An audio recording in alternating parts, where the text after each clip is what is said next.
अस्सलाम वालेकुम स्टूडेंट्स। उम्मीद है आप सब लोग खैरियत से होंगे।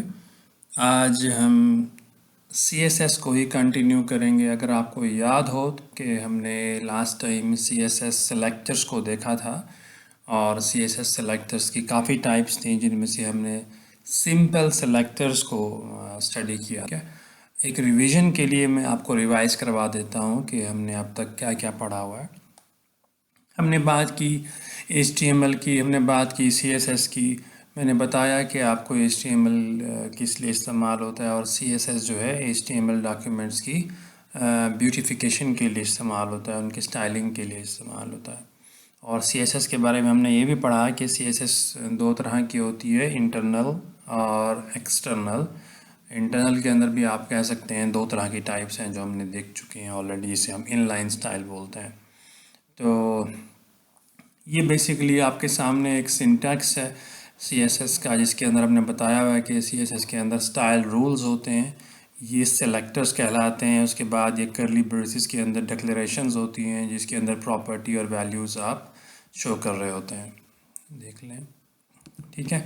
तो ये सेलेक्टर्स आ जाते हैं। हम सेलेक्टर्स में आपको मालूम है कि हमने जो लास्ट टाइम सेलेक्टर पढ़े थे वो सिंपल सेलेक्टर्स थे, जिसके अंदर हमने देखा कि उनके नाम की बुनियाद पे, उनकी आईडी की बुनियाद पे, उनके क्लास की बुनियाद पे, और ग्रुप सेलेक्टर्स जिसके अंदर हम क्या करते थे कि एक से ज़्यादा अगर हमने सेलेक्टर मेंशन करने हैं तो उनके दरमियान कॉमा डाल देते थे।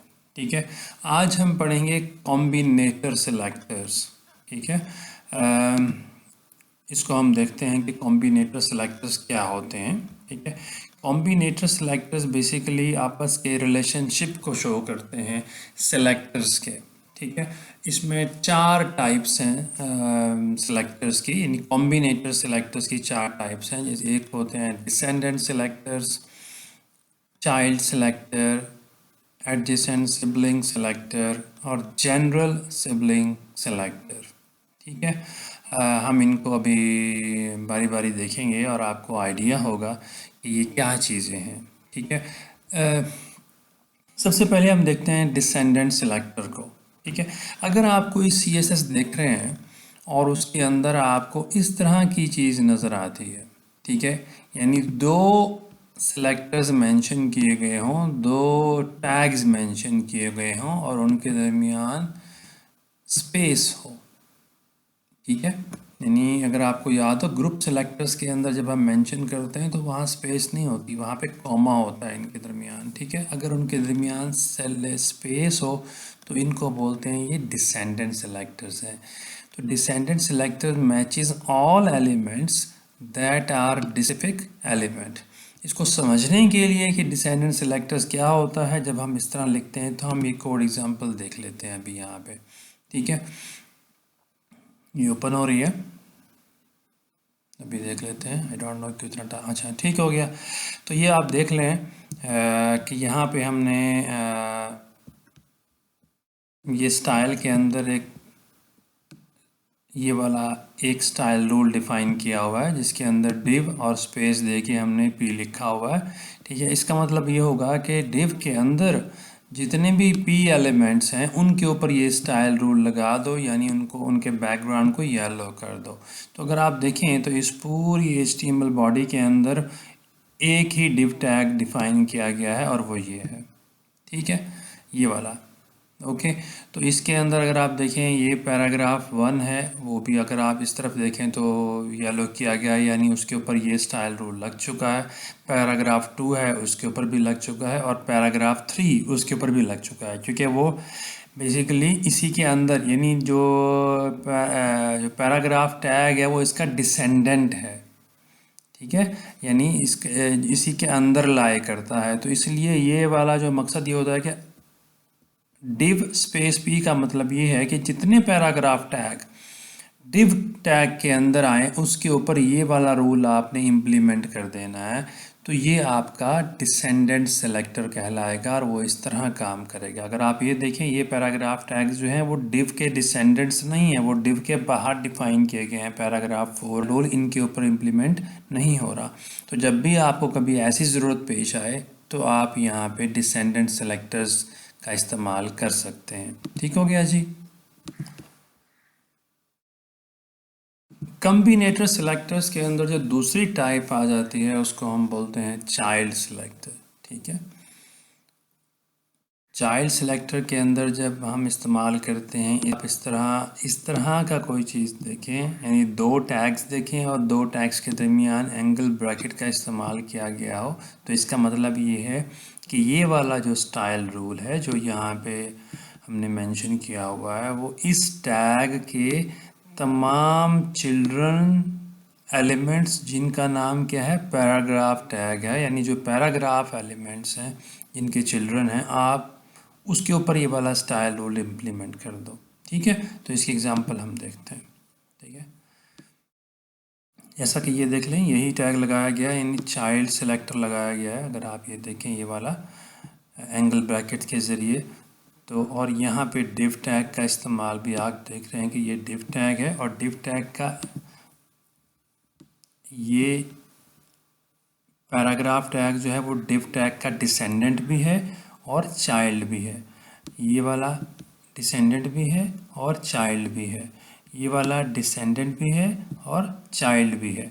लेकिन अगर आप एक देखें, ये एक हमने नया टैग लगाया सेक्शन के नाम से, और ये वाला जो पैराग्राफ टैग है वो इसके अंदर डिफाइंड है, सेक्शन टैग के अंदर। ठीक है, तो ये वाला पैराग्राफ जो है, ये वाला पैराग्राफ टैग वो इस डिव एलिमेंट का चाइल्ड नहीं है।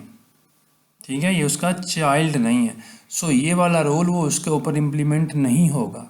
ठीक है, ये वाला रोल उसके ऊपर इम्प्लीमेंट नहीं होगा, क्योंकि चाइल्ड जो होता है वो डायरेक्ट होगा, वो यहाँ पे आएगा, डिव टैग के अंदर डायरेक्ट आएगा। ये वाला पैराग्राफ टैग डिसेंडेंट ज़रूर है इसका, लेकिन चाइल्ड नहीं है। तो अगर आप देखें राइट साइड के ऊपर इसकी जो आउटपुट आ रही है, उससे भी आपको साफ जाहिर हो रहा है कि इसकी आउटपुट क्या है और हम इसको कैसे इम्प्लीमेंट कर सकते हैं। ठीक हो गया जी। अच्छा जी, इसके बाद आ जाता है तीसरी टाइप जो है कॉम्बिनेटर सिलेक्टर्स की, उसे हम बोलते हैं एडजेसेंट सिबलिंग सिलेक्टर। ठीक है, और अगर इसकी एग्जांपल देखें आप, तो इसमें क्या होता है कि आप दो टैग्स मेंशन करते हैं और उनके दरमियान प्लस का साइन लगा देते हैं। इसका मतलब ये है कि डिव के बाद वाला जो पैराग्राफ टैग आएगा उसके ऊपर आपने ये स्टाइल टैग लगाना है, स्टाइल रूल लगाना है, यानी डिव एलिमेंट के ख़त्म होने के बाद जो पहला पैराग्राफ टैग आएगा आपने वो लगाना है। इसकी एग्जांपल हम देखते हैं, ये देखें यहाँ पे डिफ़ाइन किया गया है डिव प्लस पी, और उसके बाद अगर हम इस बॉडी के अंदर आएँ तो ये डिव के अंदर पैराग्राफ 1 और पैराग्राफ 2 डिफाइंड है। ठीक है, तो वो इनके ऊपर इम्प्लीमेंट नहीं हुआ, लेकिन डिव के बाद दो और पैराग्राफ डिफाइन है, लेकिन उसके बाद जो पहले वाला है ना उसके ऊपर इम्प्लीमेंट हुआ है। इसी तरह अगर आप देखें राइट साइड के ऊपर पैराग्राफ 3 जो है वो येलो बैकग्राउंड के साथ है। ये एक और वाला आया डिव, और उसके बाद भी जो पैराग्राफ 7 आया उसके ऊपर ये इम्प्लीमेंट होगा और बाकियों के ऊपर इम्प्लीमेंट नहीं होगा। ठीक हो गया। इसके बाद आती है जनाब टाइप जनरल सिबलिंग सेलेक्टर, जो कम्बिनेटर सेलेक्टर्स के अंदर आखिरी टाइप है। इसके अंदर क्या होता है कि आप दो टैग्स मेंशन करते हैं और उनके दरमियान ये वाला साइन लगा देते हैं। ठीक हो गया। अब होता क्या है कि जिस तरह हमने पिछले वाला देखा था एडजेसेंट सिबलिंग सेलेक्टर, उसके अंदर क्या होता था कि हम प्लस का साइन लगा देते और उसमें कह देते कि डिव के बाद जो पहले वाला पैराग्राफ टैग आएगा ये उसके ऊपर इम्प्लीमेंट होगा। जबकि यहाँ पे क्या होगा कि वो कहता है कि डिव के बाद जितने भी पैराग्राफ टैग आएंगे, ठीक है, वो उसके ऊपर ये इम्प्लीमेंट होगा, ये वाला रूल। ठीक है, जैसा कि हम यहाँ पे देखते हैं कि यहाँ पे ऊपर लिखा गया है, ये वाला रूल इम्प्लीमेंट किया गया है। ठीक है, उसके बाद नीचे देखें तो यहाँ पे डिव टैग लगाया हुआ है, और डिव टैग के बाद यानी डिव टैग के अंदर वाले पैराग्राफ के ऊपर नहीं लगा, डिव टैग के बाद वाले जो पैराग्राफ टैग आ रहे हैं वो उनके ऊपर इम्प्लीमेंट हो रहा है, जैसा कि राइट साइड पे शो किया गया है। ठीक हो गया जी। तो ये था जनाब कॉम्बिनेटर सेलेक्टर्स, जिसकी 4 टाइप्स थी, और आज हमने कॉम्बिनेटर सेलेक्टर्स को देखा। इसकी आप प्रैक्टिस कीजिए, और बिल्कुल यहीं पे इसी W3 स्कूल्स के इन्वायरमेंट में आप बैठ के इसकी प्रैक्टिस करें और इसको देखें कि ये इसको चेंज करें, ट्राई एंड टेस्ट करें। तो बाकी नेक्स्ट लेक्चर्स के अंदर, नेक्स्ट वीडियोस के अंदर हम बाकी टाइप्स देखते हैं इंशाल्लाह। थैंक यू, सब्सक्राइब करना मत भूलिएगा। Thank you ji.